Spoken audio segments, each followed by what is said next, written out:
RC Modeler, July 1985.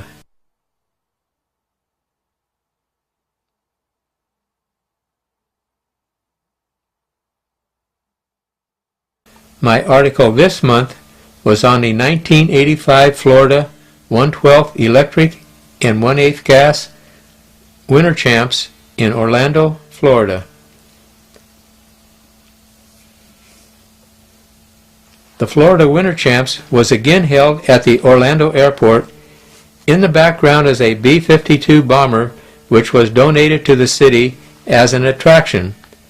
For 10 years, this annual race in Orlando, Florida has proven to be one of the most popular races with the racers from around the world. Originally, Kim Davis, the promoter of this event, intended to have an off-road race, a 1/12 race, and a 1/8 race during the 2-week-long event. But the new facilities were not ready in time, so the race was held at the Orlando airport location, same as last year. No off-road track was available, so it was postponed till next year. Terry Rott getting his RC 12i car ready.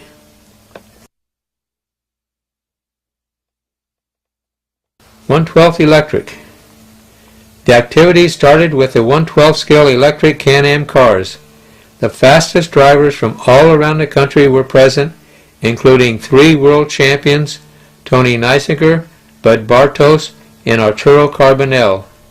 The track was cleaned and sugar water applied to the track, giving instant traction. The weather was perfect, which is one of the reasons so many racers from the northern states come to thaw out and race. We got there in time for 1 day of practice. Qualifying started the next day with 6 rounds scheduled. It was apparent that at least one guy came ready to race. On the first round, Tony Neisiger turned 33 laps in 8 minutes, 16.6 seconds. Closest to him was Randy Tenchert with 31.814. The next round, Tony did another 33 laps in 8:16.4. He was the only driver to run 33 laps in qualifying. Arturo Carbonell, using the same prototype car he used in Cleveland, took over second spot with 32.815, but the next round Rick Howard took it away with a 32.810. Bud Bartos got a 32.806 on his last run. Arturo lowered his time to 32.801 to retake the second spot. It looked like the main would be between Neisiger, Carbonell, and Howard, who had 4 32-lap qualifiers. The race was being efficiently run by Kim Davis, Rod Bauer, Bill Michaelitis, and Angel Diaz, all of whom did a super job thanks to the help of Bowlink's computer counting system.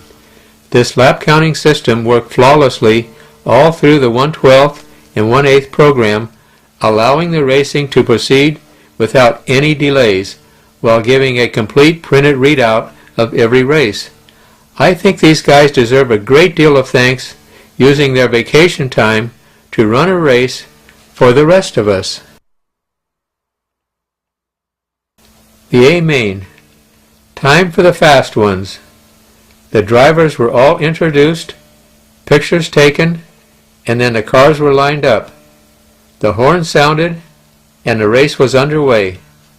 Tony Neisiger and Mike Clenworth got to the first corner together, so Tony backed off, let Mike through, and then Tony passed Mike a couple corners later to take over the lead. Bartos then passed Mike to take over second. Rick Howard and Arturo both got a bad start, but it wasn't long before Howard had moved into third. Meanwhile, Neisiger was driving his usual perfect race, staying about 50 feet ahead of Bartos. Bartos was doing some super driving of his own, trying to keep Neisiger in sight.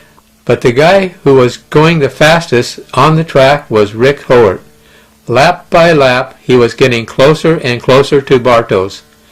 Then, with 1 minute to go, he got right on Bud's tail and tried to make a pass on the inside, but hit a dot and spun out, giving Bud some breathing room again. Tony went on to take the win, driving a line that was 1 inch off the dots, yet not once touching a dot. No one could have done better. Bartos finished 4 seconds behind in second, with Howard another 2 seconds behind in third. World champion Tony Neisiger adds another win and TQ to his long list. Congratulations, Tony. Way to go. Another world champion, Bud Bartos, took a well-deserved second place. Rick Howard keeps getting faster and faster and finished a strong third. It's unfortunate, but because my article covered 2 big races, there was only limited space available in the magazine, and I do not have the complete results to show you here. 1/8 Cask Can-Am. There was something new and unknown at this race.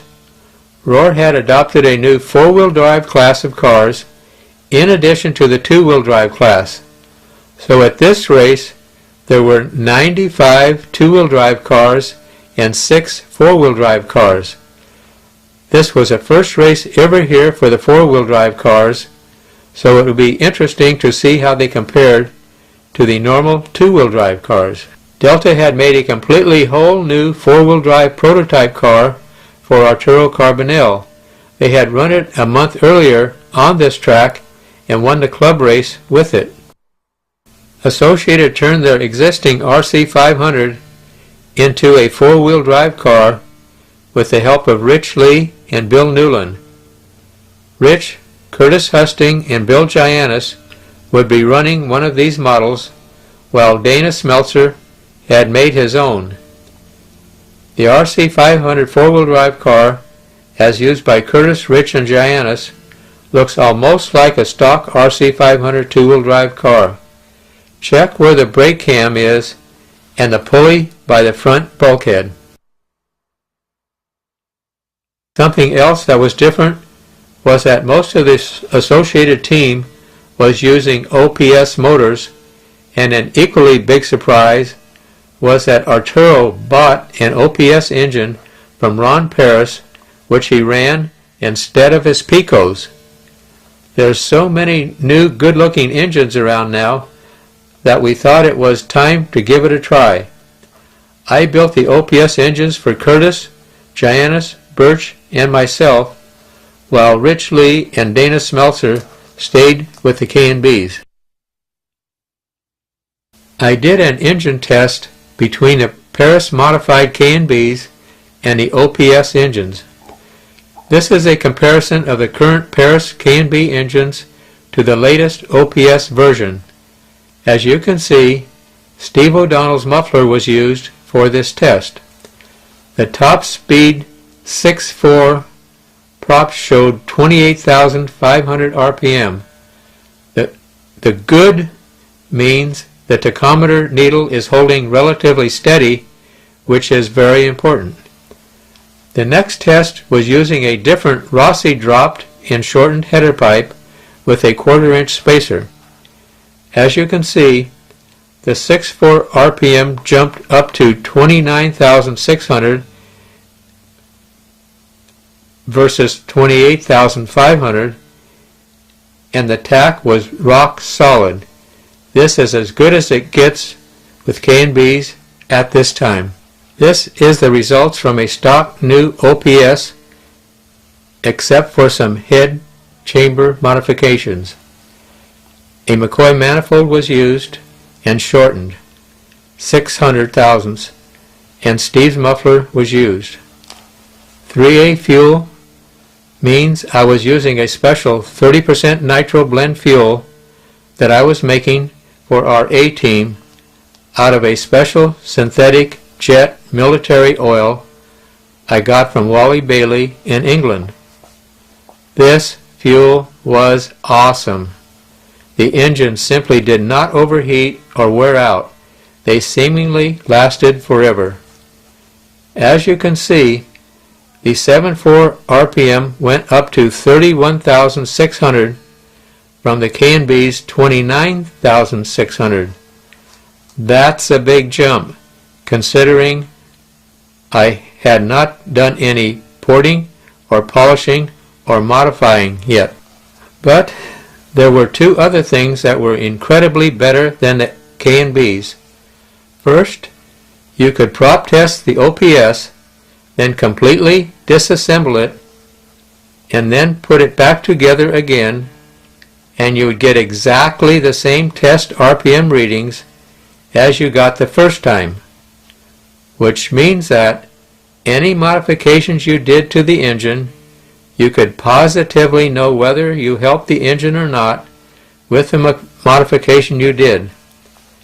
This was because the heat expansion rate of the OPS engine's crankcase, sleeve, and piston all expanded on running equally, as well as contracting evenly when cooled down. This was not so with the K&B. With the K&B, you could take the engine apart, modify it, reassemble it, but you could never again take it apart and reassemble it without losing 20% of its power. This is no good for modifying engines. You have to be able to take them apart a number of times to test and retest to know if your modifications are working. As great as the basic OPS engine was, the carburetor by itself was totally incredible compared to the K&B. I was using the OPS carb on my K&B engines for the last 2 years. They're so easy to adjust and they maintain their settings. But the carb shows its ability even more on the new OPS engines. There is such a wide range of acceptable fuel adjustment during idling as well as wide open. It's truly fantastic. The Italians have taken over the market, much to their credit. Two-wheel drive qualifying. With the help of the Bowlink lap counting system and the perfect weather in February, it was possible for us to run 9 rounds of qualifying. It was great. In the first round of qualifying, it was a little, or more like a lot, hard to believe, but I actually had the best time with 16 laps in 5.09.6. I remember I was shaking so hard I thought the driver's stand would collapse. But at the age of 58, I guess I'm entitled to a little shaking. I also guess the shaking means it's still exciting, so it's okay. Dana Smeltzer was the only other driver with 16 laps at 5:12. Birch finally set the top qualifier time in the 8th round with 17:505. Closest to him was Gil Ossie Jr. with 17:515, and then Dana Smeltzer with 17:516. Butch Berry and I both missed 17 laps by 2 seconds with times of 16:502. Four-wheel drive qualifying. In the four-wheel drive class, Curtis Husting won the first round with 17 laps in 5.13. Giannis followed with 16:511 and Arturo with 16:515. In the next round, Ralph Birch started going with 17:514. We kept Ralph in the two-wheel drive class so we'd have a better comparison between the two-wheel and the four-wheel drive cars. Ron Paris followed with a 16:50 and I had another 16:509. Arturo lowered the four-wheel drive class to 17:506 in the next round, with Giannis 2 seconds behind at 17:508. In the four-wheel drive class, Curtis Husting had taken over the top spot with a time of 17:503 in the 4th round. It looked like this time was going to hold up. But then in the last round, Bill Giannis on the right took top qualifying honors with a 17.501. Giannis's time was just 4 seconds faster than Birch's time, and that's what we needed to know. We could keep up with Birch now if he ran a 2-wheel drive and we ran a 4-wheel drive. That means the 4-wheel drive car was definitely faster. 2-wheel drive A main. After the photos and introductions, the cars were lined up, and at the sound of the horn, Ralph Birch Jr. was off in the lead, to the surprise of no one. Gilossi Jr. and Dana Smeltzer were racing for second, while I was cruising along in fourth. About the second pit stop, Dana started having radio problems and finally lost the radio completely and lost the car. Birch continued on in first place all by himself. Gilossi Jr. was in second place, with myself a distant third. But there were 4 cars all on the same lap, having a close, exciting race for fourth place. John Hodgson led this pack home to take fourth, with Butch Berry fifth, Rich Potempa sixth, and Ron Paris seventh, all on the same lap. The only time I can remember this man losing a race is when the car has had problems, which has been very seldom. Ralph Birch Jr. makes winning look oh so easy. Congratulations, Ralph. Gilossi Jr.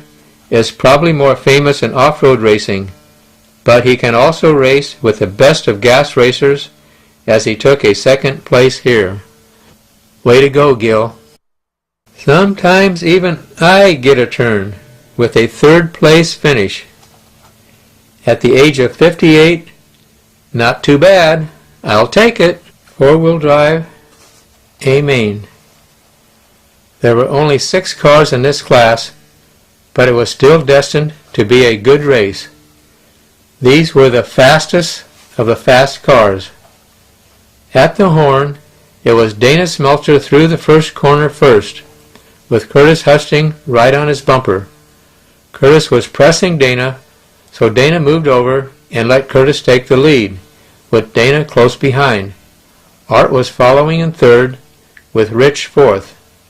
Giannis had changed the right height of his front end before the race, and his car wasn't handling the same as in qualifying. The position stayed this way for about 4 minutes when Dana had radio problems again and lost his other car while running in second. Curtis's car was handling the best at the beginning of the race.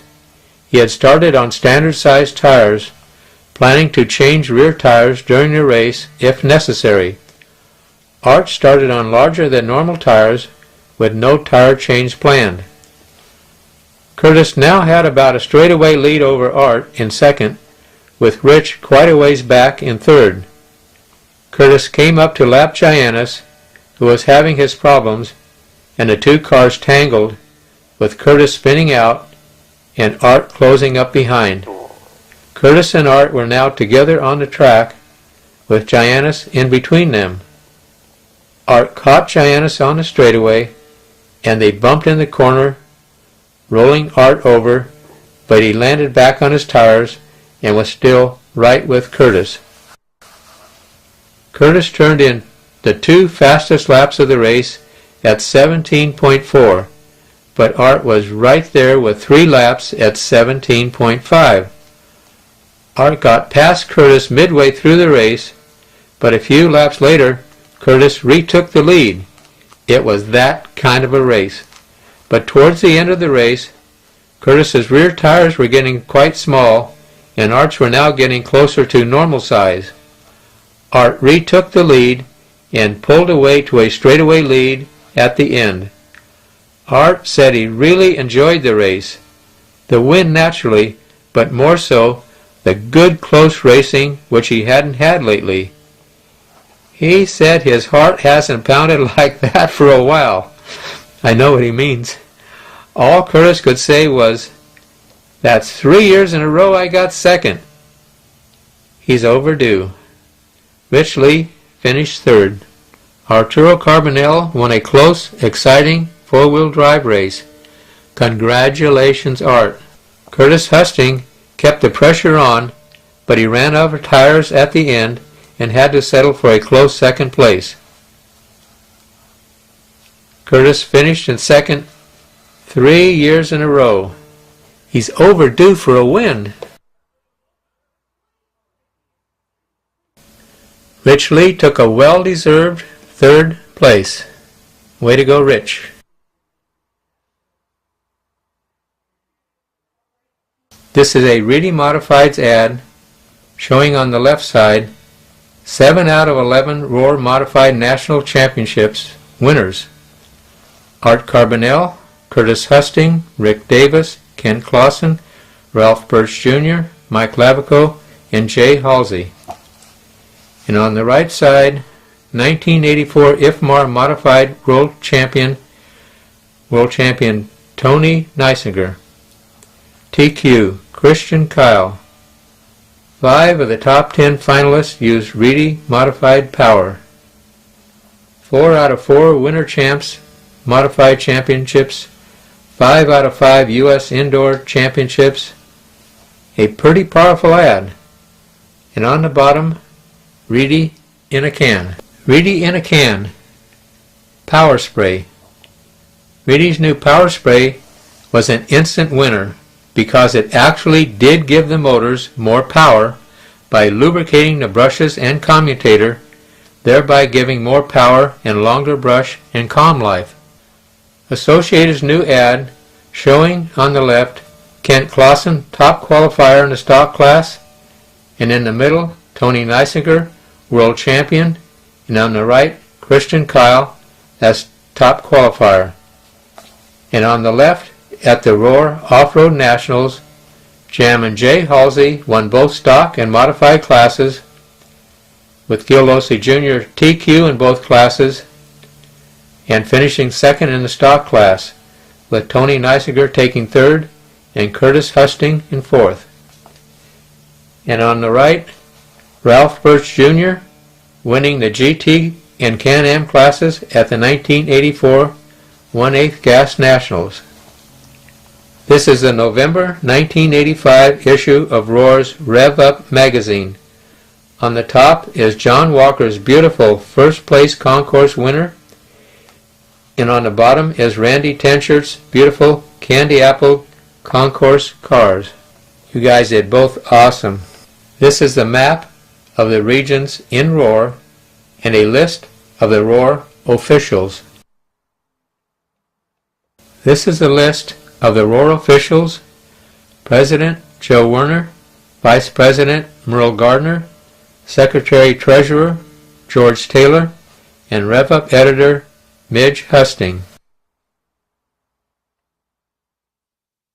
My wife Midge had volunteered to be Roar's Rev Up Editor.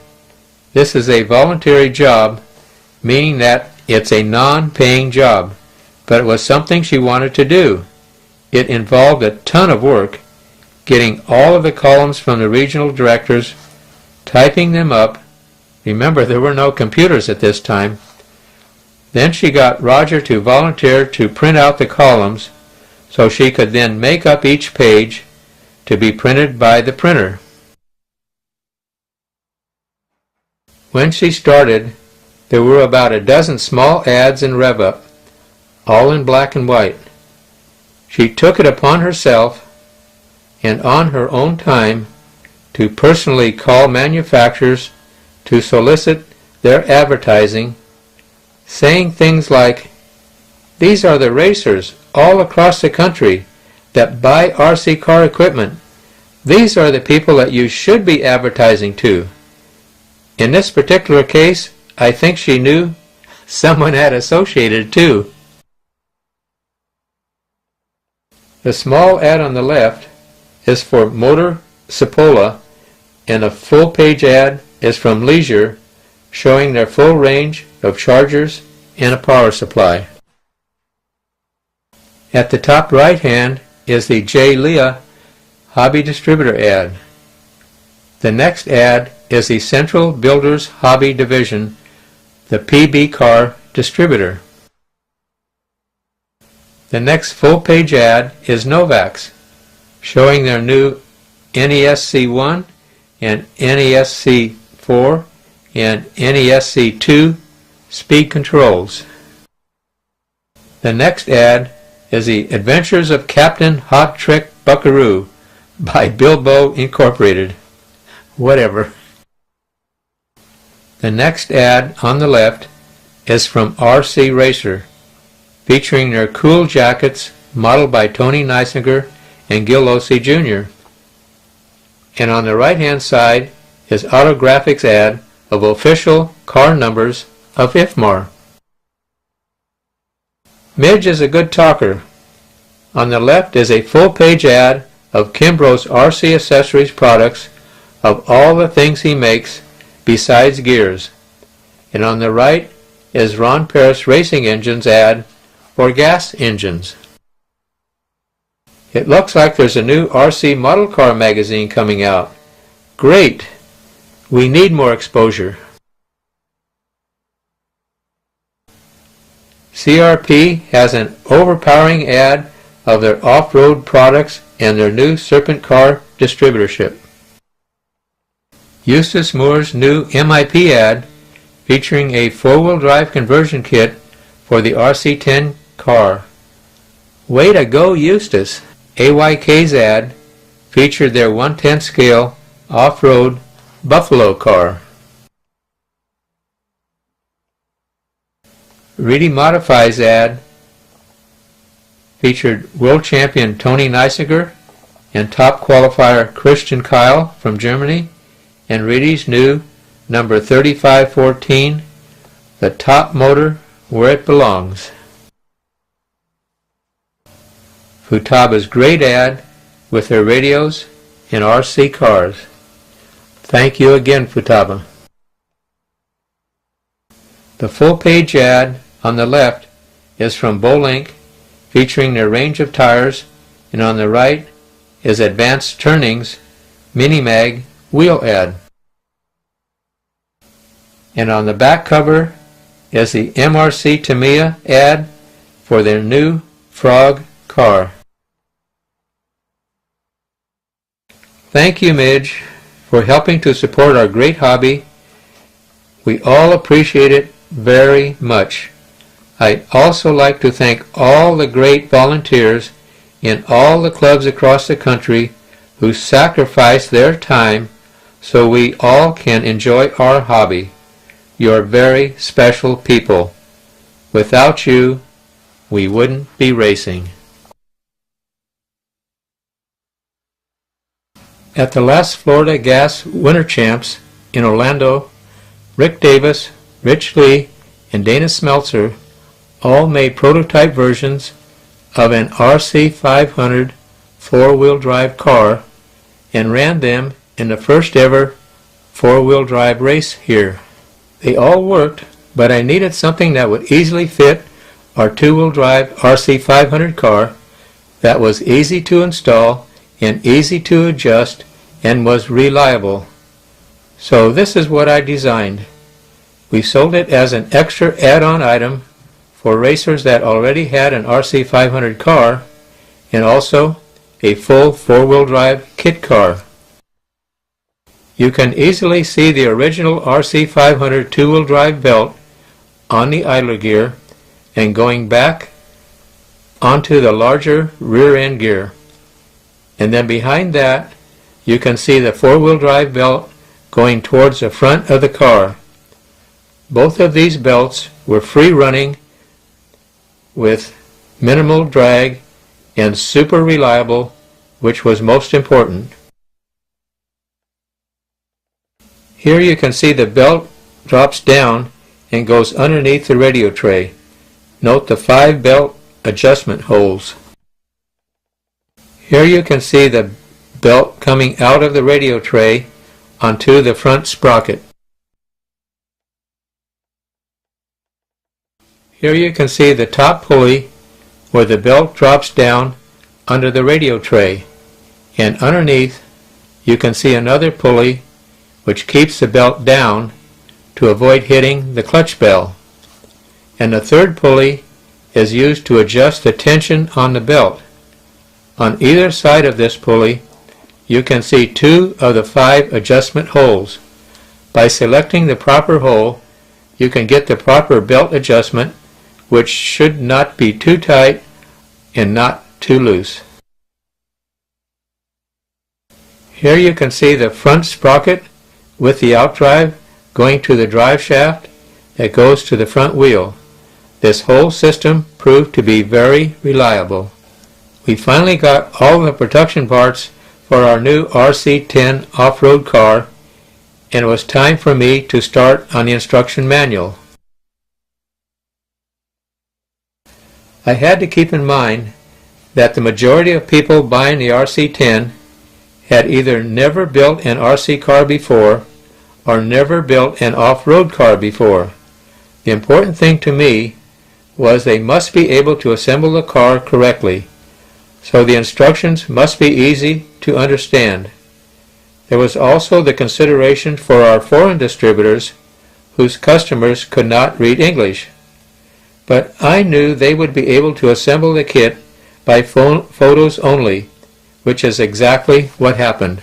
But our Japanese distributor Yokomo decided to rewrite the instructions for their customers in Japanese, a brilliant idea, and helped them to sell a lot more product. A very important part of the instructions. So we feel you have the best 1/10 scale off-road car available anywhere. You'll find the photos in the instructions are so easy to follow that many of you may be tempted to put the car together from the photos alone. However, although you have the best car kit, if you want the best completed model race car, then you will want to put it together correctly using these instructions. All that's required is to read the few lines of text across from each photo. Whatever you do, don't open up any of the parts bags until these instructions tell you.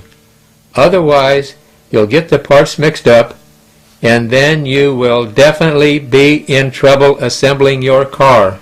Here we're starting to assemble the gearbox. A good gearbox is super important to a car's handling performance. Keep in mind, Roger had to design and then draw up and dimension all these parts used in this kit. Remember too that this was before computers. We've got the diff completed and it's ready for attaching to the diff mounting plate.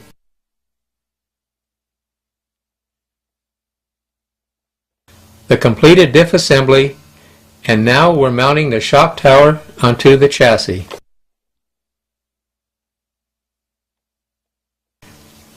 We've got the diff on the chassis, and now we're mounting the rear suspension arms. Now we're assembling the shocks. All these steps are important.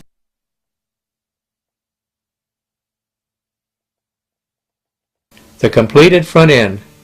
There's 218 steps, but we're only going to be seeing a few of them here. We're mounting the radio equipment now.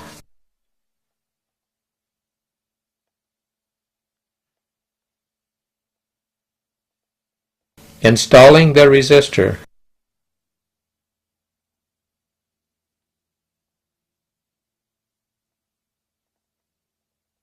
Assembling and installing the batteries.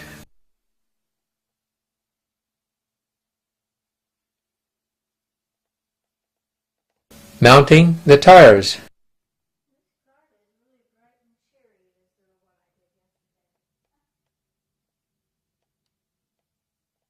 Mounting the body.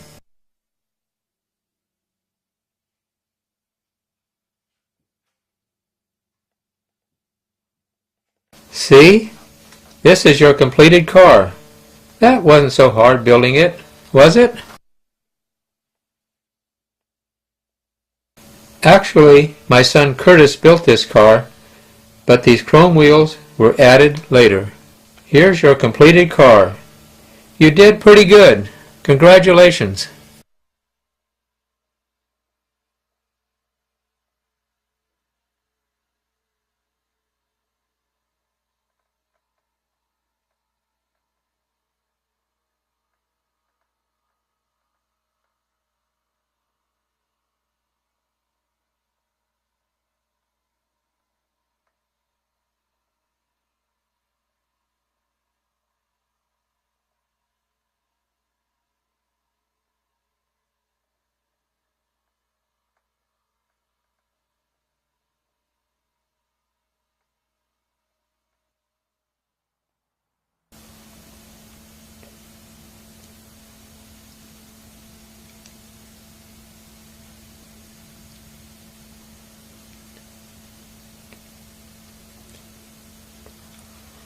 Where's the girl?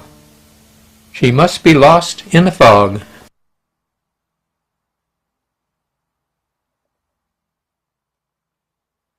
My article this month was on the cabin fever breakout race.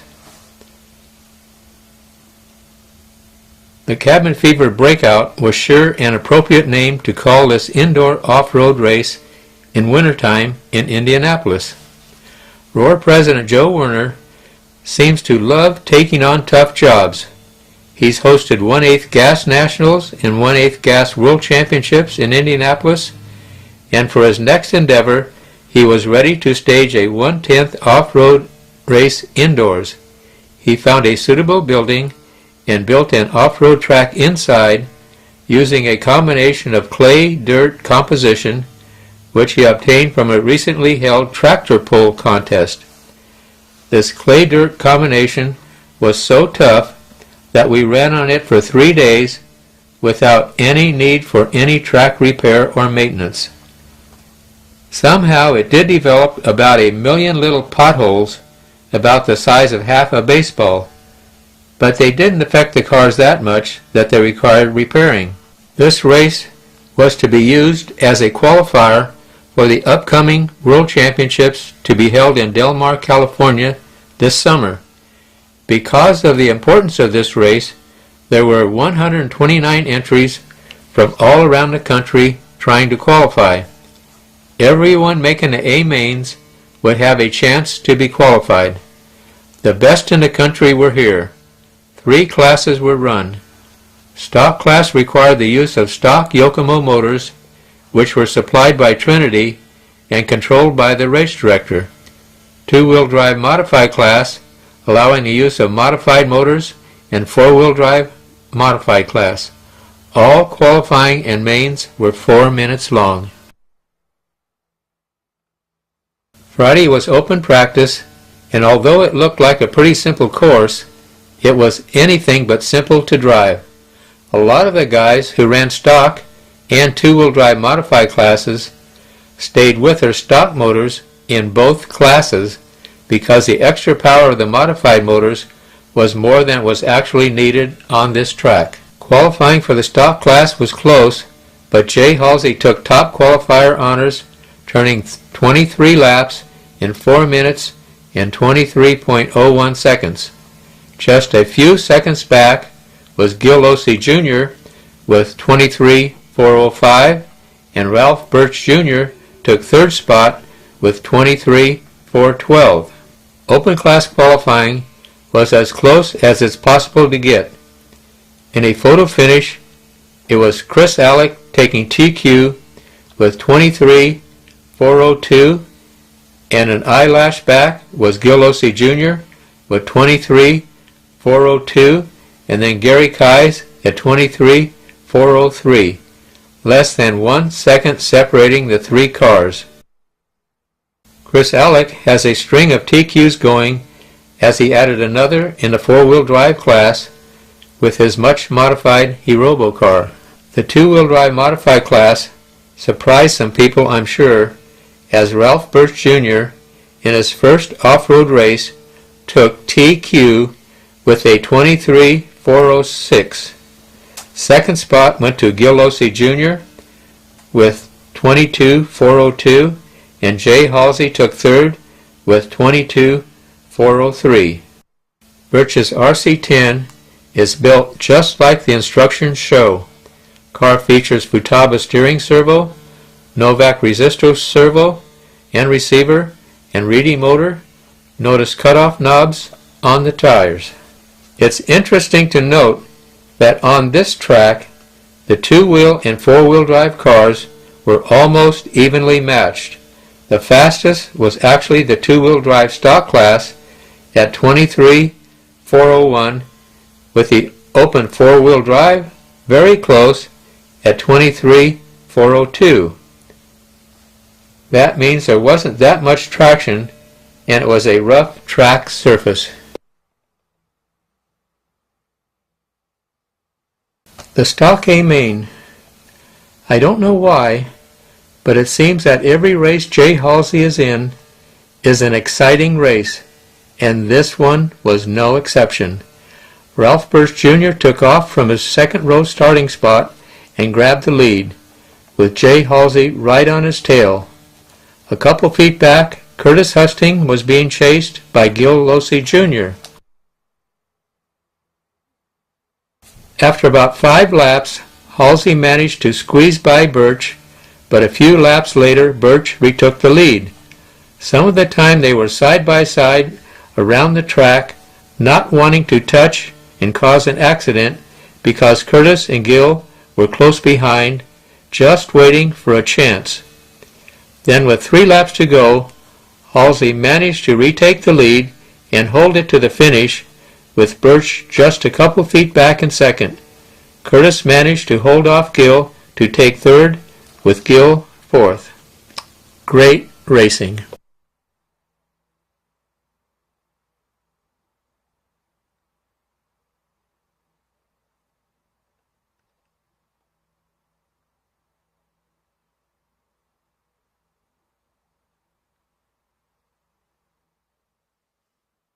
Jam and Jay Halsey just keeps winning and winning. Way to go, Jam and Jay! Can you believe Ralph Birch Jr. in his first off-road race, he's racing it out for the win with Jam and Jay? You're incredible, Ralph. Curtis's RC-10 was box stock, just like all the other RC-10s in the race. Notice the position of the rear shocks on Curtis's car. Modified A main. This race was almost a repeat of the Roar Nationals main. Jay Halsey and Ralph Birch Jr. got tied up in the first corner traffic as Gil Losey Jr. managed to get through clean and open up about a 3/4 lap lead.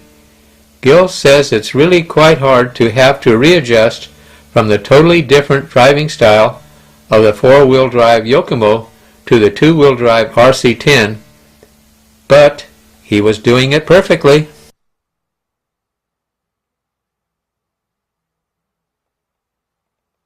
Halsey managed to get clear first, but Birch was right on his rear bumper. They pushed each other faster and faster, and Halsey started getting closer and closer to Losey. Jay's car seemed to be taking the jumps a little better than Gil's, and when Jay got close behind, Gil tried to go that little bit faster over the jumps, but rolled over, and Jay took the lead and the win, with Gil second and Ralph third.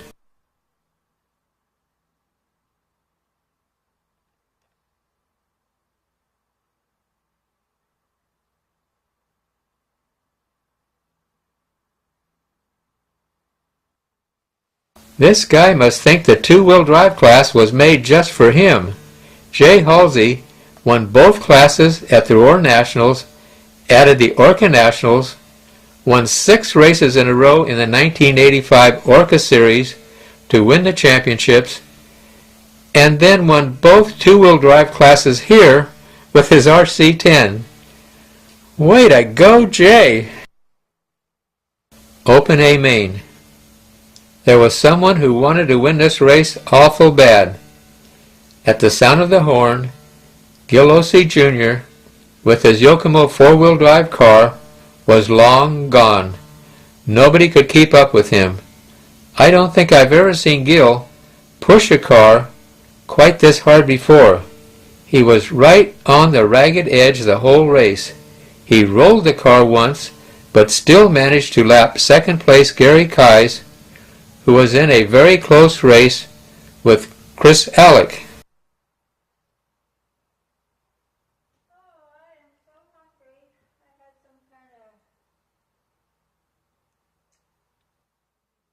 A great deal of thanks must go to Joe Werner for all the hard work it takes to create an indoor off-road track, and to Bob Rule and Bob Emmett for volunteering to help run this race.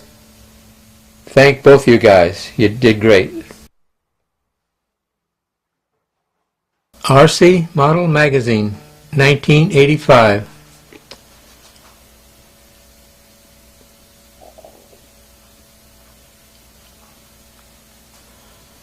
Wow, what a beautiful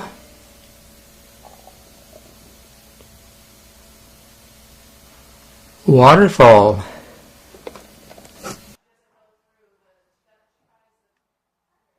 My article this month was on the Futaba 1/12 Grand Prix and the 1/8 gas 10-hour Enduro. We'll cover some 1/12 electric racing and some 1/8 gas racing for you this month. The annual Futaba Grand Prix was held indoors this year at the Anaheim Convention Center. The race was part of the RG Canning Hot Rod and Custom Car Show. These shows are held every month in a different area of Southern California. Frank Killam has promoted a race series at these shows, with the final race being this Futaba Grand Prix. A great deal of thanks must go to Futaba for their continuing support of RC car racing, and to Frank Killam for all his hard work in running the races. There was a very good turnout for these races because of getting a chance to race on carpet for the first time in Southern California, as well as before huge crowds at the car shows. Frank Killam won the first race, with Tony Neisiger winning the next race, but Jerry Case was leading the point standings with a 3rd and 4th place finish, as well as the extra points from 2 top qualifier spots. Tony Neisiger started off where he left off by setting a time in the second round of 48 laps in 8 minutes and 0.9 seconds in qualifying. The talk in the pits was that it would be impossible to break Tony's time. They were right. The closest anyone came was Kent Clausen and Mike Glavico's almost identical times of 47, 8 minutes flat, 0.6, and 47, 8 minutes flat, 0.8. That's about as close as you can get. Neisiger's associated RC12i car is virtually stock, except for Lightning. Car features Futaba radio, really modified motor, and Sanyo batteries. It was really great to see the kind of exposure that was generated by RC car racing at this hot rod show. For 2 days of qualifying and another day of mains, there was always a crowd of people standing around the track while there was racing going on. It was the hit of the show. Thanks, Frank. The pit area was a little crowded, but not that bad.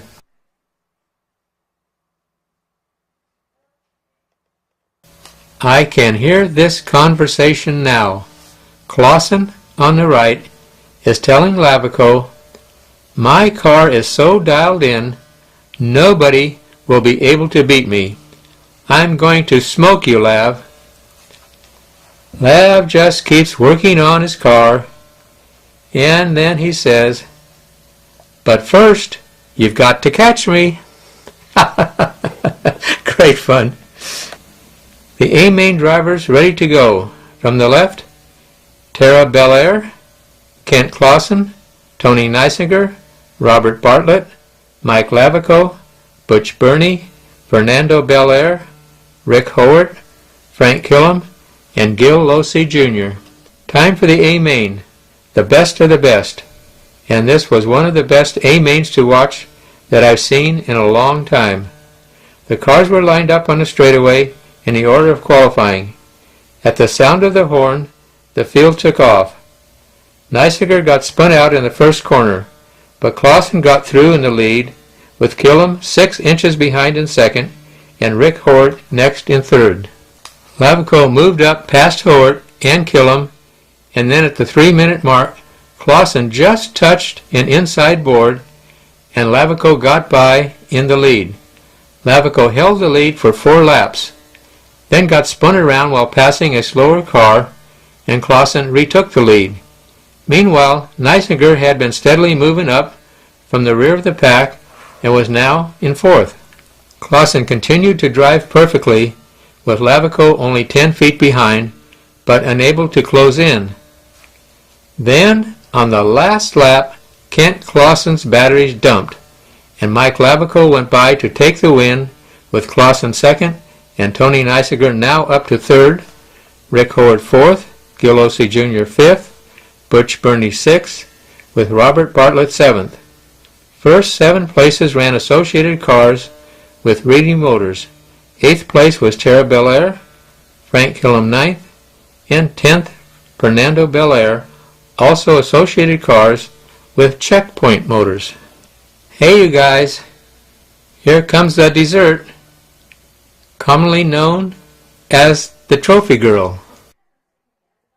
Labico appears to be grabbing the trophy rather than the dessert.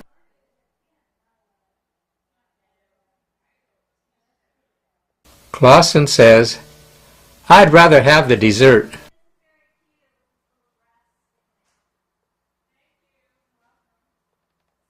Tony's just happy being here.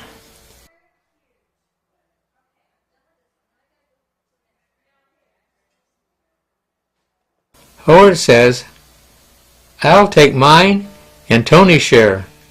Some of these guys are getting to be very fast learners about some things." The 10-hour enduro at the Ranch Pit Shop, sponsored by Budweiser. All the thanks to Ron Paris for securing the sponsorship. The Pit Shop 10-hour enduro. From indoor electric racing to outdoor gas racing in a 10-hour enduro is 2 totally different worlds. I still don't quite understand what makes someone want to run in a 10-hour race, but there was more than enough volunteers. This was the 3rd annual 10-hour enduro, sponsored by Budweiser, and our thanks must go to them for their continued support. The team of Rich Lee, Curtis Husting, and Bill Giannis that have dominated the winning in 10, 12, and 24-hour enduros were not going to run in this enduro. Their 2-wheel drive RC500 cars were turned into 4-wheel drive cars for the winter champs, and they didn't want to use them in this enduro, so they were going to sit this race out. Then on Wednesday, before the race, they heard that Arturo Carbonell was already at the track practicing with his 4-wheel drive Eagle car for the race. That did it. There's something about the prospect of a good race that gets a racer's enthusiasm going. Thursday and Friday night, they rebuilt last year's enduro winning car. I supplied one of the OPS motors we used at the Winter Champs, and we took an enduro body off the wall that we later realized was cut out for an RC300 car, so Rich donated one of his race bodies, which is a dark brown and impossible to see in the dark. Oh well, they were ready. They only needed 10 minutes practice time to get the motor set, and they were ready to go. It looked like there were going to be 8 teams ready to go, with a great variety of cars: Associated, Delta, Thorpe, Serpent, and SG from Italy. It takes not only a fast driver, but a very patient and self-disciplined driver to do good in enduros. It's not how fast you go, but rather how long you go fast. Keeping the car on the track is the single most important thing, and yet it's the hardest thing to do. Maybe that's why it's so important. At exactly 9 a.m., the race was underway. Leo Barana, driving a 4-wheel drive SG car for the Competition Plus magazine team, jumped in the lead, with Larry McClendon driving a Serpent car for the CRP team following in second. Curtis Husting waited for everyone to leave, then he took off. Curtis has won enough enduros to know leading the first lap of a 10-hour enduro is not important. They were still starting Arturo's car at the start, so he left later. Within a few laps, Curtis had moved up to third, and in a few more laps he was running second. Art was starting to move up through the field. By the 5-minute mark, Curtis was in the lead, with Barana second and McClendon third. A couple of minutes later, Art moved into second, and when he got close to Curtis, Curtis moved over and let him go. After the pit stops, Curtis had the lead again, and a few minutes later, Art retook the lead. Then at 20 minutes, Art ran out of fuel. At the 35-minute mark, Art was first, Curtis second, and now John Thorpe had moved into third. 5 minutes later, just as Tom Wong started driving, the steering servo went out in the Delta car. It wasn't Tom's fault, but it was one of those unfortunate things you really hate to see. Bill Giannis took over the driving for Curtis, who had built up a 5-lap lead over Thorpe. Gary Keyes replaced Gil Losi Jr. in the Ranch Pit Shop RC 500 car. They were now in third place. The car wasn't running quite right, but they kept tweaking on it every pit stop, and it got better and better. A few minutes later, the Thorpe team had a problem, and the Ranch Pit Shop team was in second, with the Delta team back up to third. It looked like the race was going to be between the two team associated cars and the Team Delta car, but by the 3-hour mark, the Delta car was back in the pits, and the Thorpe team was back in third. For the next 6 hours, the positions stayed the same. Team Associated, with Rich Lee and Tony Neisiger taking their driving turns of going fast and keeping out of trouble, held down first place. Ron Paris and Gil Losi Sr. likewise kept the Ranch Pit Shop team in second, while Benny Bullock, Joe Jones, and Barry Newman were keeping the Thorpe car within 70 laps of the leaders. At the 8-hour mark, the first place team lost the clutch bearings and lost a few laps changing clutch bells, but they still had a 23-lap lead. Then the Delta team car, which was just about to move into third, was off the track again and dropped back to fifth. About this time, Carrie Cavazos came over and showed me her stopwatch. It read 4 hours, 36 minutes. I said, "Is that all the longer you've been running?" She said, "No, that's how long we've been in the pits." After working that long in the pits on a SG car, Robert Cavazos finally packed the car away and watched the race. 10 hours is even longer when you're not on the track. At the end of the 9th hour, Curtis Husting had a 15-lap lead when he turned the driving over to Tony Neisinger. Now it was dark and they were running under the lights. I had a very hard time even seeing the car on the back straightaway, so I don't know how Tony was able to get it around the track. I was standing next to Giannis and Bill said, "Tony's turning between 17.8 and 17.9 in the dark." I said, "That's probably a mistake. The scores probably pushed the buttons too soon because the fastest lap to that time was Arturo's 18.0. Then Bill turned to me so I could see his stopwatch, and he said he timed Tony. Meanwhile, the Ranch Pit Shop team was keeping the pressure on. Gary Keyes was turning some good times of his own, trying hard to catch up. But the race ended with the Associated team, who led for 9.5 hours, holding on to first place by just 16 laps over the Ranch Pit Shop team. It was a race right to the 10th hour mark. You guys did awesome. These guys make it look too easy. They've won so many Enduros that even 3 24-hour Enduros are on their list of accomplishments. Curtis Husting with Rich Lee holding the winning Associated RC 500 car featuring OPS motor and Airtronics radio. Bill Giannis and Tony Neisiger. Could you tell the race was sponsored by Budweiser? This team keeps getting closer and closer. They came within 14 laps. Gary Keyes, Gil Losi Jr., Ron Paris holding the RC 500 car and OPS motor he built, and Gil Losi Sr. Perhaps next year is their year. The Thorpe team of Benny Bullock, Joe Jones, Barry Newman, and John Thorpe took a well-deserved third place. Have you ever run 10 hours straight and turned 1,772 laps before, with half of them at night under poor visibility. You may want to ask some of the guys in this race, like Bob Novak and Andy Jacobson. They could probably describe the feeling better than I could. All I can say is 10 hours is a lot longer than 4 minutes or 8 minutes or 1 hour. And if you really think you're a macho driver and you can do it, then you might as well start with a 24-hour enduro and show the world how it's done. By the way, good luck. You'll need it. Our RC 500 ad shows Wally Bailey winning the English Nationals, Phil Booth also winning the Formula class in the English Nationals, Rick Davis winning the Roar US Nationals, Rick Davis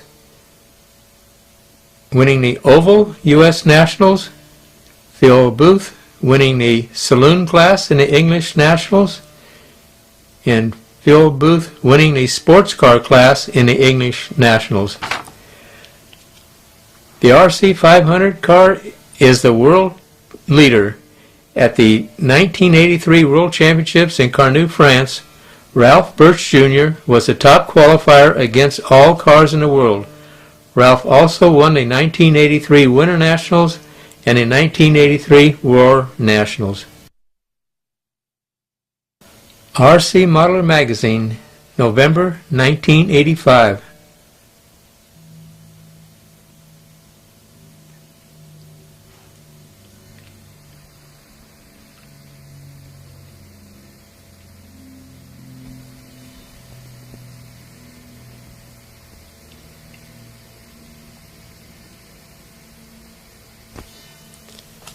Two beautiful models.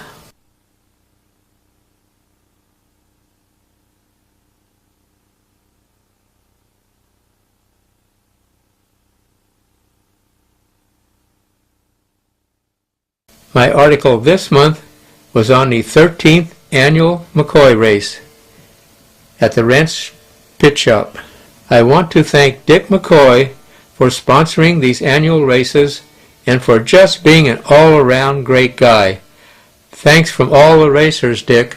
This was simply the biggest 1/8 gas race we've ever had. 160 entries from all over the USA, including Alaska, plus racers from Venezuela and Canada. Why did they all show up at this race? For a number of reasons.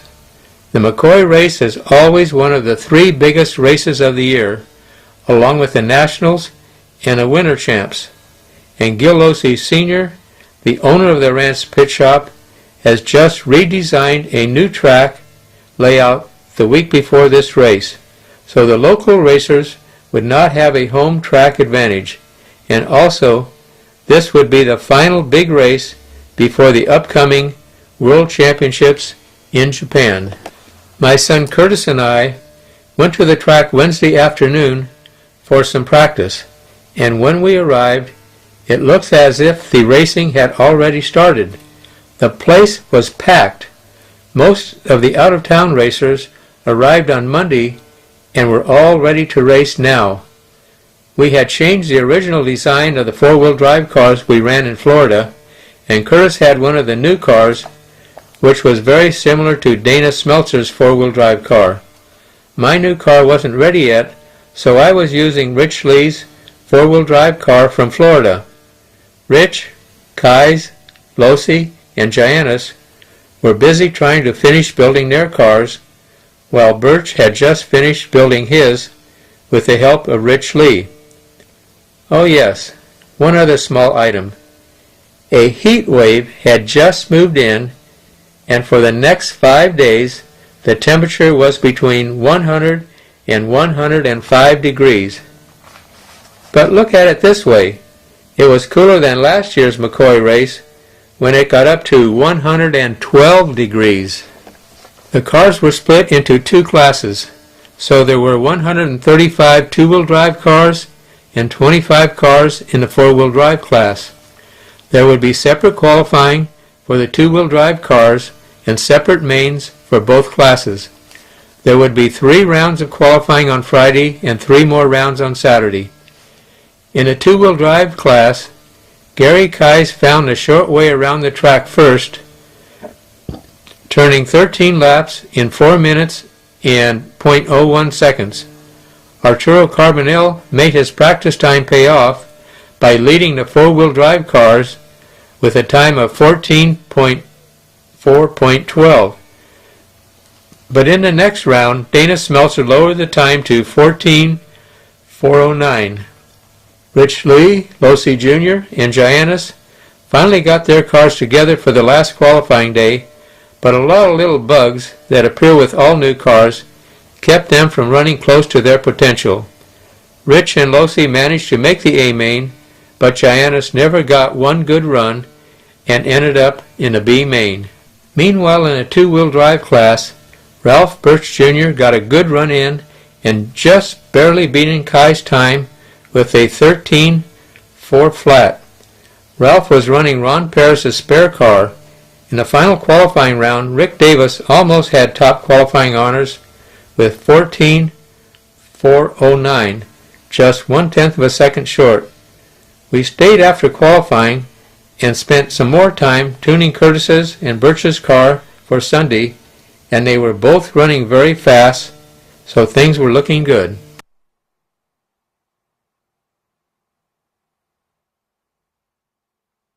Sunday was main event day. Everyone got to run in the main. Losi even had Group W cable with 4 TV cameras recording all the races. Two-wheel drive A main. It was standing room only crowd around the track when this race was ready to start. The drivers were introduced, the cars lined up, the horn sounded, and the 40-minute main was underway. Gary Kais jumped in the lead with Ruben Serrano and Ron Paris giving chase. Ralph Birch Jr. got hit at the start, spun around, and stuck in the boards, starting dead last. Kais was top qualifier, and he was using his normal driving style, which is to cut the corners as tight as possible and make no mistakes. This he was doing and pulling further ahead. Ron Paris started getting hand cramps and started falling back. Butch Klober moved in on Serrano and passed him to take over second. Four-wheel drive A main. Time for the faster cars. The drivers were introduced again, cars lined up, horn sounded, and Curtis Husting took off in the lead. Within 4 minutes he had over a straightaway lead. Then they stopped the race because a battery went dead in the computer. Can you believe that? But that was the only computer malfunction in 3 days. Curtis obviously wasn't too happy, but I told him not to worry because the way he was running, he'd get the lead again. At the restart, Arturo Carbonell got the lead, with Rick Davis second, Curtis third, and Dana Smeltzer fourth. Within 2 laps, Rick moved over and let Curtis go by. It took Curtis 3 more minutes to get by Art. Then he was pulling away from the field again. Meanwhile, Rick let Dana go by, and a few minutes later, Dana also got by Art to take over second. At about 10 minutes, Curtis was pulling away from Dana, who was pulling away from Art, when Art hit the carousel wall and lost a dog bone and headed for the pits for repairs. Ralph Birch Jr. was in and out of the pits a number of times, trying to figure out what was wrong. Then they found a loose belt idler pulley. At the 20-minute mark, Curtis had a comfortable lead, with Dana in second and Rick Davis in third, about half a lap back. Curtis lapped me right at the start of the straightaway. I was in 4th place, and we went down the straightaway together, but as soon as we got to the corner, he was gone. A couple laps later, Curtis also hit a dot. The car tumbled, and he broke a shock mounting pin and was out. Dana now had the lead, with Rick second and myself third. When Rick lapped me, I could stay with him about 2 to 3 laps before he slowly pulled away. As I pulled out of the pits after refueling, I pulled right behind Dana and sat on his bumper for 5 laps before he pitted, so I knew Rick was running faster. What happened was Dana had decided on starting on slightly smaller tires, which made his car a little better at the start, but now they were getting too small and his handling was going away. With 2 laps to go, Rick was right behind Dana, and Dana pushed a little too hard, spun out, and Rick went by to take the win, with Dana second and myself third. We're getting ready to present the trophies.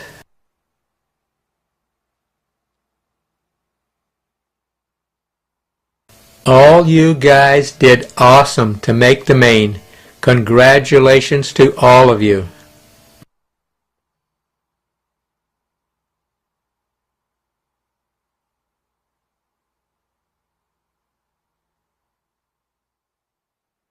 Ralph Birch Jr. borrowed Ron Paris's backup RC500 car and took top qualifier honors in the 2-wheel drive class.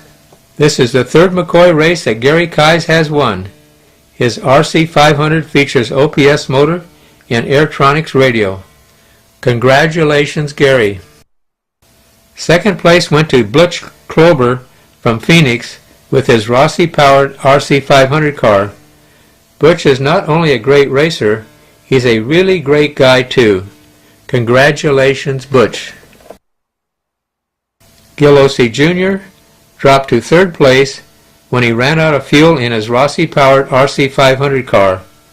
Congratulations, Gil. All you guys did awesome to make the main.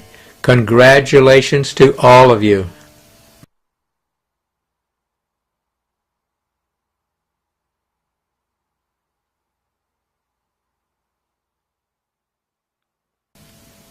Rick Davis from Detroit drove a smart, patient race to win the 4-wheel drive class with his OPS-powered RC500 car featuring Airtronics radio.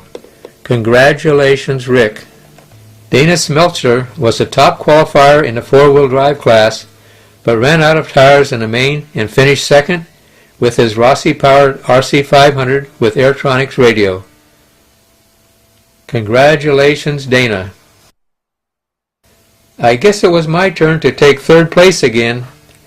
My RC500 features OPS motor and Airtronics radio. First in class again. Feels great. A great deal of thanks must go to Dick McCoy for sponsoring 13 of these races, to Gil Ossie Sr. and the Ranch Pit Shop crew for designing the best track in the country, and to Larry Stancliffe and crew for running the biggest 1/8 gas race ever. Thanks to all you guys. RC Racing News is a monthly publication by Lou Peralta, who actually used to race in the real buggies in the Baja 1000 races in Mexico. Lou does a section called Race Corner, which highlights different happenings in our hobby. For this issue, he called me and asked what's happening with the RC10 kits. Where are they? My reply is printed over on the upper right-hand outlined spot. Speaking of complaints, just talked to Gene Husting of Associated, and he says that he really apologizes to RCers, distributors, dealers, etc. Their RC10 off-road kit is selling at a much faster rate than they had ever anticipated. Consequently, the first 5,000 kits that they produced went faster than a basket of biscuits at a boarding house dinner table. They are trying to meet all the orders, but unfortunately the demand is greater than their capability to produce the kit and parts. He has assured us that by the beginning of summer, all the back orders will be filled, and hopefully they'll be up to date with their orders. Such problems. I wish I had. That's what happens when you've got a good product. Actually, I didn't know it at that time, but it was about 4 years before we caught up.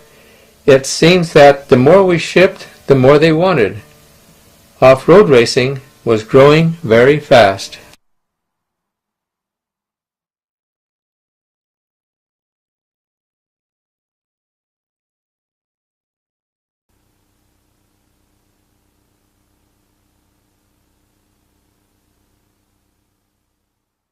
The 1985 Roar Off-Road Nationals was held in Grapevine, Texas.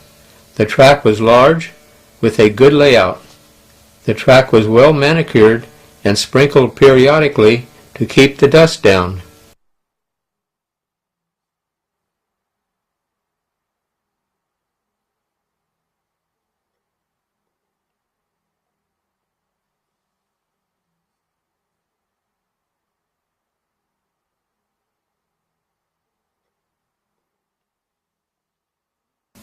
Our congratulations to the winner of the production class, Larry Pryor, on the left, who also TQ'd, and to the very happy Gay Sullivan in the middle, who took second, both with RC10s, and to Jeff Ball in third with his Bolink car.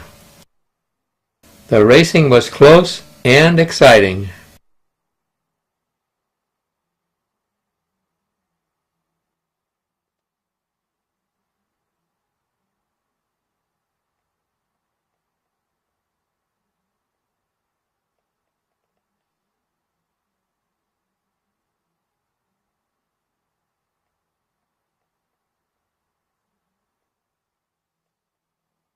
Ron Dyer on the left TQ'd and won the stock class with his Cox car, while Mike Geem in the middle finished second with his Cox car, and Caton Cobb finished third with his RC10. Ralph Birch Jr. and Troy Moore are trying to figure out this off-road racing where the cars go flying through the air, something gas racers don't want to see. They're learning quite quick though.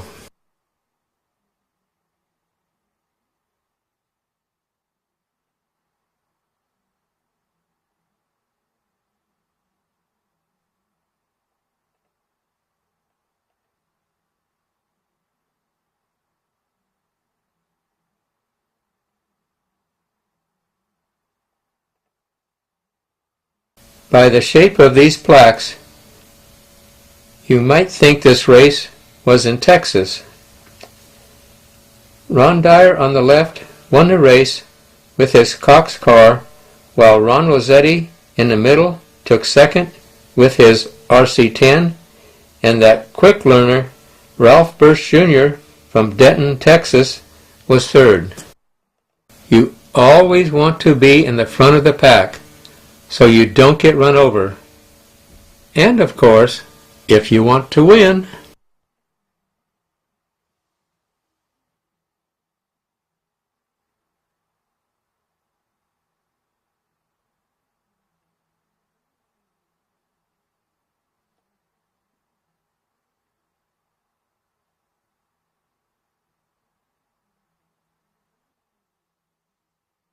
That old cowboy from Southern California, Eustace Moore, won the four-wheel drive class with his RC10 MIP car. This is a car that Eustace makes and sells, which he has turned the RC10 into a four-wheel drive car. Good thinking, Eustace. Jerry Case in the middle finished second with his Yokomo car, and Glenn Glass took third, also with a Yokomo. Congratulations to all the racers here.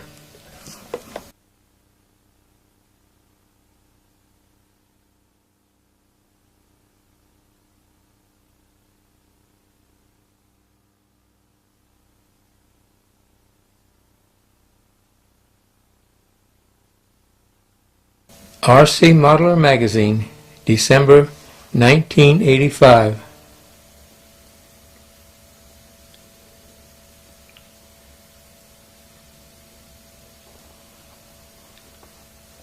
It looks like Santa has replaced his reindeers with some kind of new flying contraption.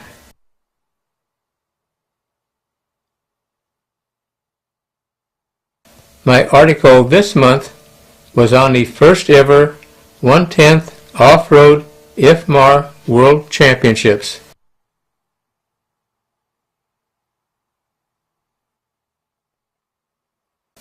This was the first IFMAR-sanctioned 1/10 scale off-road world championships.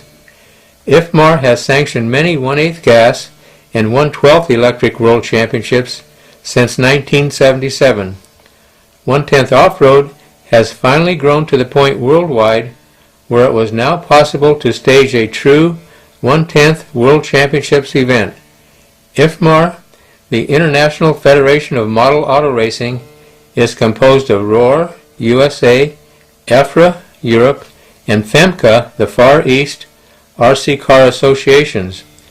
ROAR made a bid to hold this race and was voted approval to do so by IFMAR. Gil Ossie Sr. volunteered to hold the race at the Ranch Pit Shop Track number 2 in Del Mar, California. Del Mar is about 100 miles south of Los Angeles and was an ideal summer location. It's about 1 mile from the ocean with temperatures during race week from 80 degrees to 88. The preparation and design of the track was among the best you'll find. With the fantastic sponsorship from Sanyo Batteries and co-sponsorship from CRP and Airtronics, we were ready to begin a full week of racing. There would be 2 classes of racing with 2-wheel drive cars, stock motors and 6-cell battery packs first, followed by 4-wheel cars with modified motors and 7-cell packs. Every racer would get 8 qualifiers in both classes. The heavy favorite in the 2-wheel drive class would have to be Jay Halsey. Jay won 3 ROAR National Championships and numerous ORCA Championships, but it wouldn't be easy. The overwhelming favorite in the 4-wheel drive class could only be Gil Ossie Jr. Gil has been winning about 95% of the 4-wheel drive races he runs in, but he does get pressure from Chris Alec and Eustace Moore. There were also over 20 drivers from overseas, all champions in their own countries, who had their own ideas on who should win this race.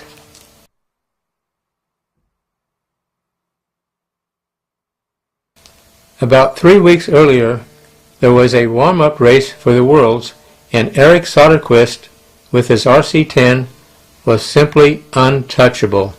His car looked like it was glued to the ground compared to our better drivers. So I went over and talked to Eric and looked at his car. The diff gearbox assembly was as smooth as silk. It was beautiful. So I asked Eric what he had done, and he said he had spent a lot of time freeing up the parts. So I checked his springs and shocks and said thank you and left. I told the rest of our A-team that they should also go look at Eric's diff and gearbox and shocks. The next week at work, I took the time to build 6 gearboxes and 6 sets of shocks with springs. What prompted me to do this was that Tony Neisiger only finished in the C main at this warm-up race. I felt he and a couple other guys could use some help too. These 2 racers from Japan did something I'd never seen at a World Championship event before or since. They switched their brand of cars. They both went to the pit shop store and bought 2 new RC10s and immediately went 2 laps faster. Unbelievable.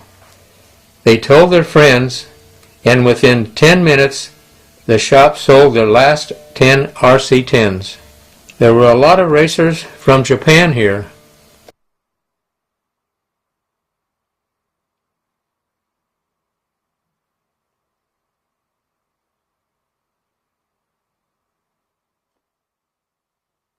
As the stock class qualifying began, Chris Moore led things off by turning 19 laps in 5 minutes and 7 seconds, followed by Tony Neisiger in 19.509.2.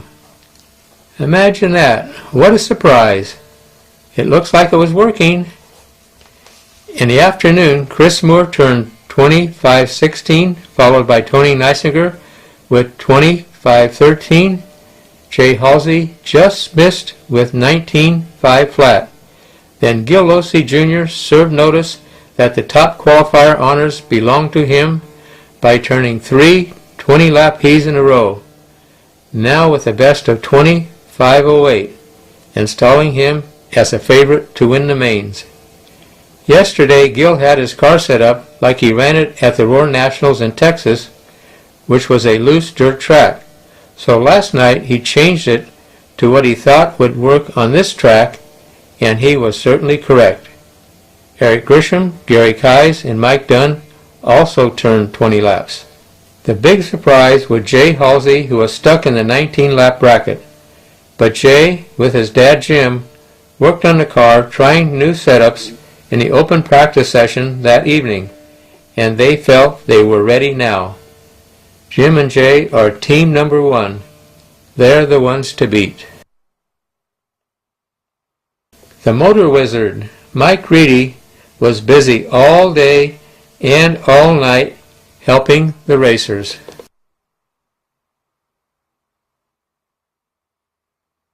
The stock two-wheel drive A main. The stock class world champion would be determined by 3 races with the best 2 out of 3 counting. This is certainly an ideal way. The 3 mains were interspersed between the lower mains with about 1 hour between mains. The changes that Jay and Jim made on the car certainly worked, as Jay turned 20.514 to win the first main. Mike Geem followed in 19.500. Chris Moore turned third at 19.504, but with 2 more mains, anything could happen. In the second main, Jay shot away to another win with a faster 20.506, but this time Gil Losi Jr. followed with another 20.512. Tony Neisiger finished third, 19.502. Going to the final main, Jay had the edge with his 2 20-lap mains, but Gil still had a chance to win the overall. Jay obviously knew this because he took off in the lead again in the third main. Jay led the whole race, again turning another 20.508. Gil followed with a 20.512, and Tony took third with another 20.515. By winning all 3 mains, Jay was taking all the guesswork out of it, making it easy to pick the first 1/10 off-road world champion, Jay Halsey. Following in second place overall was Gil Losi Jr., and in third, Tony Neisinger. Congratulations, guys, you did awesome. Roger Curtis was helping Jam and Jay with a 4-wheel drive conversion of our RC10 car. I don't know whose actual car it was. It could have come from Japan.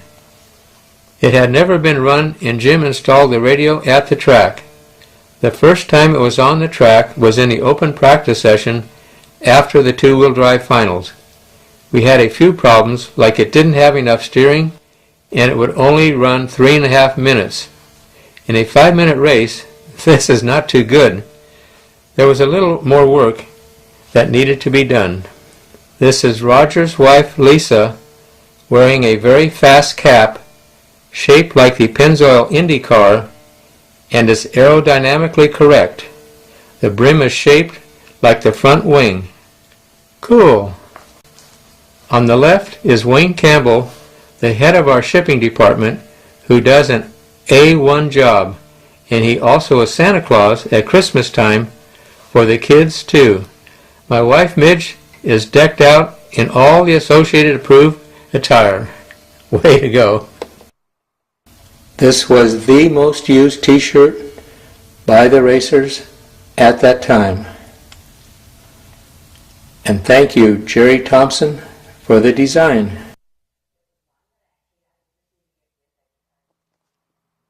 In the qualifying rounds, Gil Losi Jr. showed the world he was the man to beat with his 4-wheel drive Yokomo car. Gil came to win, and he was ready. In his first round, he turned 21.507. To back that up, he turned 21 laps in all 8 of his qualifying rounds. The best anyone else did were 2 21-lap runs, and it only took 1 20-lap run to make the A main. He was a man to beat. But the unexpected was about to happen. Jay Halsey was starting to get used to driving his new 4-wheel drive car, and Jim Halsey, with Roger Curtis helping, was getting more and more of the bugs out of the car.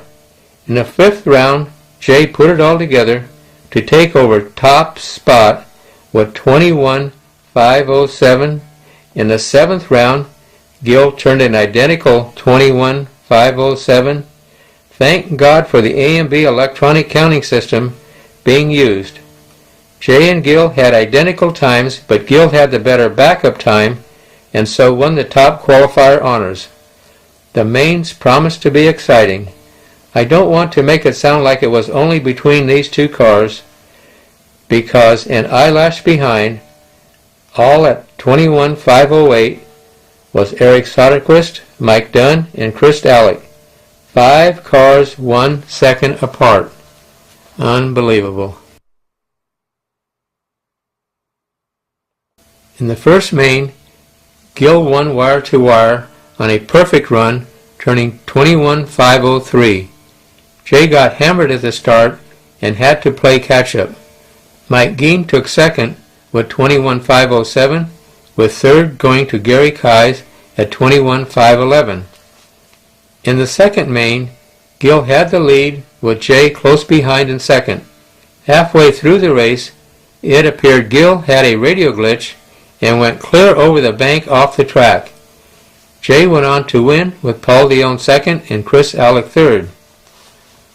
Going to the last main, 7 drivers still had a chance to win overall, so everything depended on this race. Gil got a good start and started to open up a lead. Jay was in second, but not going fast enough to overtake Gil.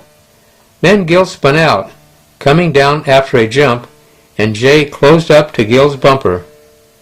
A couple laps later, Gil went a little too wide and Jay went by to take the lead. They were both going about the same speed. Then Jay came up on traffic, got held up, and Gil slipped by to take the lead back, and then the checkered flag, just 1.5 seconds ahead of Jay. Chris Alec followed in third. Gil had the 2 best finishes and won the 4-wheel drive World Championships. Congratulations again to Gil and to all the racers for some truly fantastic driving. Congratulations to all you guys. You are the top 10 racers in the world.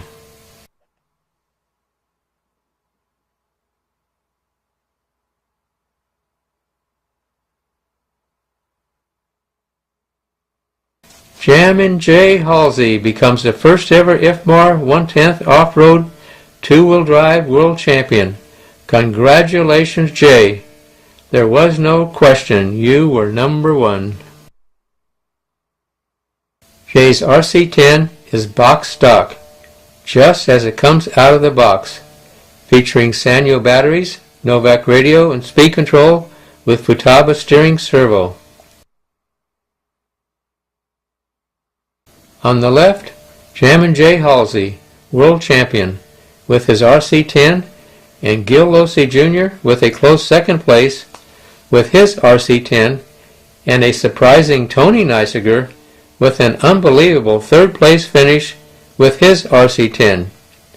You guys are the best in the world. While trophies were being handed out, Randy Tenchert ran away with the Concourse Trophy with this beautiful Budweiser off-road car. Congratulations to all you guys. You are the top 10 racers in the world.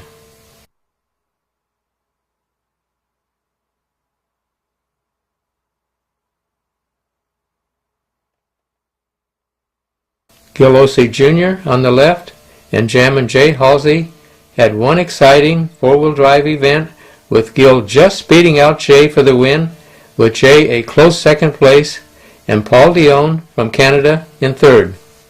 Congratulations, you guys were the best of the best. Losey's winning four-wheel drive Yokomo car features Sanyo batteries, Airtronics radio, Novak speed control, and Trinity motor. This is an article in a magazine on Jay's winning RC10 car. You earned this, Jay.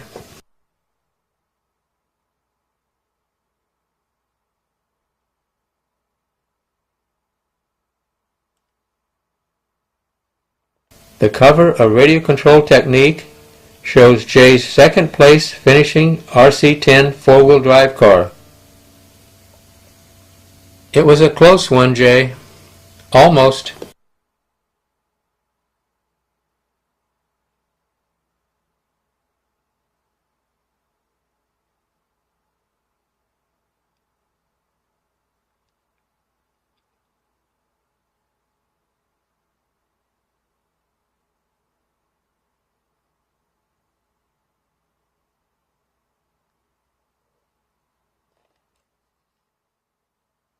This is Chris Chan's ad on the Worlds. It kind of says it all.